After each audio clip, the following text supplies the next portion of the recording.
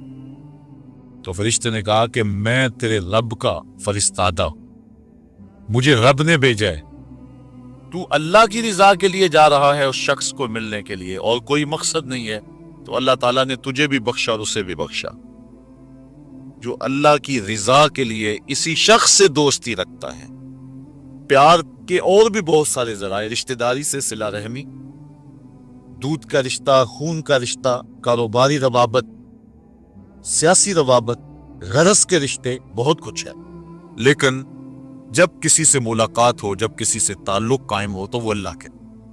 الحب للہ والبغض لہ، میرے پیار کا سبب بھی اللہ اور میرے کسی سے دشمنی کا سبب بھی اللہ۔ جب اللہ کی رضا کے لیے دو شخص آپس میں پیار کرتے ہیں تو حضور علیہ السلام فرماتے ہیں وہ اتنے خوش نصیب لوگ ہیں کہ قیامت کے دن جب سورج 1.25 میل پہ ہوگا اور کوئی جو ہے وہ سایہ نہیں ہوگا، فرمایا حضور نے کہ اللہ ان کو اپنے عرش کا ٹھنڈا سایہ عطا فرما۔ اتنی بڑی سعادت ان کو نصیب ہوگی جن کی رضا کا معیار اور جن کی جو ہے وہ محبت اللہ اور اس کے رسول کے لیے ہے، اور معیار ان کا یہی ہے، الحب للہ والبغض لہ۔ پانچواں شخص اس کے بارے میں حضور نے فرمایا کہ وہ جنت کا سایہ پائے گا، وَرَجُلٌ دَعَتْهُ امْرَأَةٌ ذَاتُ مَنْصِبٍ وَجَمَالٍ فَقَالَ إِنِّي أَخَافُ اللَّهَ، ایک روایت میں ذات و حسب و جمال فقال انی اخاف اللہ، وہ شخص جس کو کسی عورت نے دعوت گناہ دی اور وہ عورت ذات و منصب و جمال، منصب اور جمال کی مالکہ تھی، صاحب اسب و نسب بھی تھی اور خوبصورت بھی تھی۔ اس نے عورت نے مرد کو لبھایا اور اپنے جال میں پھانسنا چاہا۔ اب جب قدموں میں حسن خود بچ رہا، پھر اپنے جذبات پہ قابو کون رکھے؟ لیکن اس جوان نے، اس شخص نے اس کی اس بات کے جواب میں کہا انی اخاف اللہ، تیری بات تو مان لیتا لیکن کیا کروں، رب سے ڈر لگتا ہے، اللہ کا خوف مجھے آتا ہے۔ حضور فرمایا وہ شخص جس نے یہ کہہ کے قدموں میں بچتے ہوئے حسن کی اس پیشکش کو مسترد کر دیا، کل قیامت کے دن جب کوئی سایہ نہیں ہوگا اللہ اسے اپنے عرش کا ٹھنڈا سایہ عطا فرمائے۔ جس طرح ایمان کی ایک حلاوت ہے، اعمال کی بھی ایک حلاوت ہے، ایک مزہ، ایک مٹھاس، لطف ہے، نیکی کی ایک حلاوت ہے، ایک سرور ہے نیکی کا جو بھی ایک مومن پاتا ہے۔ نماز کا اپنا مزہ ہے، روزے کا اپنا سرور ہے، حج کا اپنا ایک مزہ ہے، زکوٰۃ دینے کا اپنا مزہ ہے، ظاہر دو تو لطف اپنا ہے، مخفی دو تو اس کا مزہ اپنا ہے۔ اسی طرح باقی اعمال صالحہ کا پھر مختلف مواقع پر ان اعمال کی ایک حلاوت ہے، ایک مٹھاس ہے۔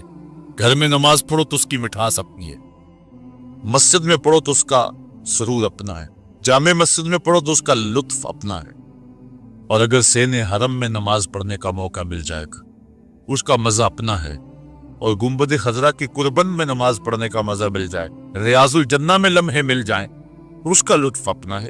اس طرح روزے کا اپنا مزہ ہے، روزہ رکھنے کا لطف اپنا ہے، روزہ کھولنے کا مزہ اپنا ہے، بچوں میں بیٹھ کے کھولو روزہ تو اس کا بھی اپنا سرور ہے، مسجد میں بیٹھ کے دوستوں میں بیٹھ کے روزہ کھولو تو اس کا مزہ اپنا ہے، کسی اللہ والے کی صحبت اور اس کے قدموں میں بیٹھ کے روزہ کھولیں اور اس کا مزہ اپنا ہے، اور اگر روزہ کھولنے کے لیے مسجد نبوی کا صحن مل جائے تو اس کا سرور پھر اپنا ہے، اس کا مزہ پھر اپنا ہے۔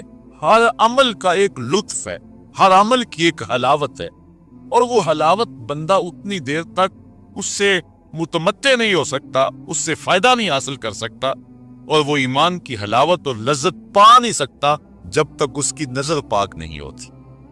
اگر کوئی بندہ چاہتا ہے کہ میرے باطن میں انوار چمکے تو رزق حلال کا اہتمام کرے، ورنہ سینہ روشن نہیں ہو سکتا، جو مرضی کر لے۔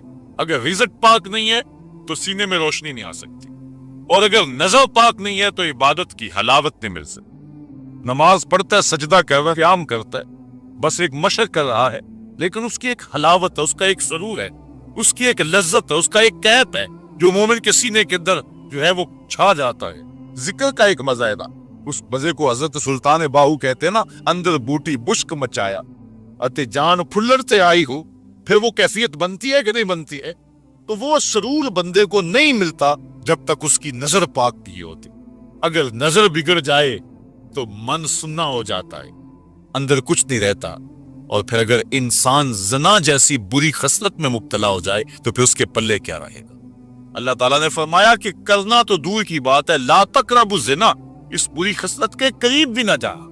اس لیے مبادیات سے بھی روک دیا گیا، مبادیات سے بھی منع کر دیا گیا۔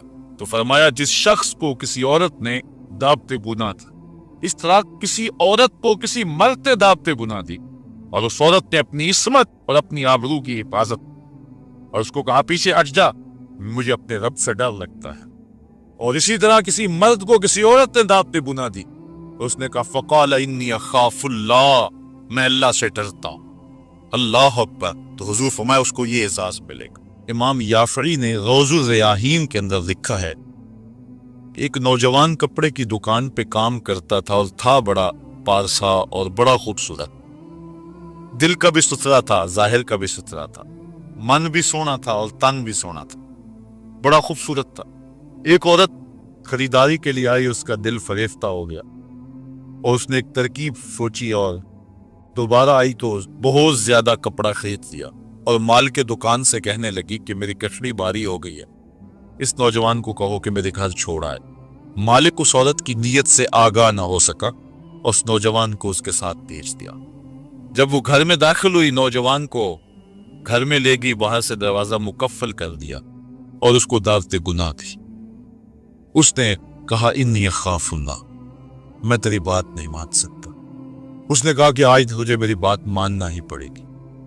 حیا سوز لباس بھی اتار پھینکا اور اس کو دعوت گناہ دینے لگے۔ یہ شیطان کا انتہائی سخت جال ہے، اس جال میں اس نے بڑے بڑے لوگوں کو پھانس لیا۔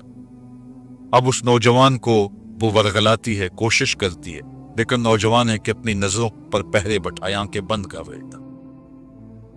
اس نے بڑے ہیلے کیے، بڑے جتن کیے، لیکن وہ نوجوان صرف سونا ہی نہیں تھا، اللہ کا ولی بھی تھا۔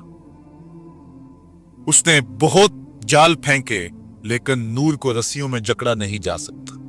خیر، وہ نوجوان کے دل میں بات آئی کہ شیطان کا یہ جال انتہائی خطرناک جال ہے، ابھی تک تو بچتا آ رہا، ہو سکتا ہوں کہ ابھی اس کے جال میں پھنس جاؤں۔ اس نے کہا کہ مجھے باتھ روم میں جانے دو، پھر میں آ کے تمہیں بتاتا ہوں۔ وہ اندر چلا گیا، پاخانہ کیا، اپنے ہاتھوں پہ کر کے پورے بدن پہ مل لیا، اور اسی حالت میں جب باہر آیا تو بدن سے بدبو اٹھ رہی تھی۔